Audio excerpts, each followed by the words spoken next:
Tonë, sot e kemi një temë tjetër. Sot do të flasim se si krijohet sjellja në organizat apo në përgjithësi se si krijohen sjelljet e njerëzve.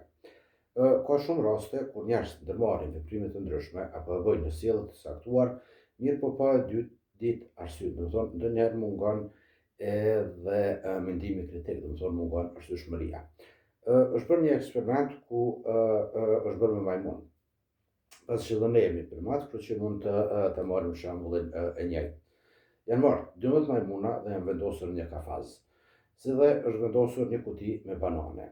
Në momentin kur majmunat kanë provuar që t'i marrin bananet, atëherë të gjithë majmunat janë lagur me një vrushull të madh të ujit të ftaftë. Pastaj çfarë kanë bërë? Kanë zaventësuar një majmun, kanë pru një majmun të ri tek dy vëllezër dhe një e kanë larguar.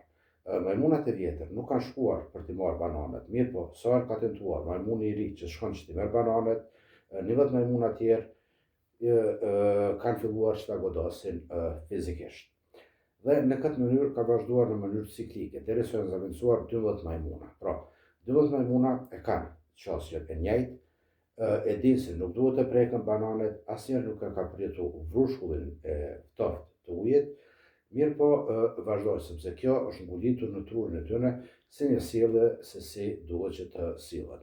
Pra, edhe në organizat, ndonjëherë apo në shoqëri, njerëz marrin veprime pa i ditë pasojat, pa i ditë arsyet. Për këtë arsye, do të thonë, ju duhet gjithmonë që ta keni mendimin kritik.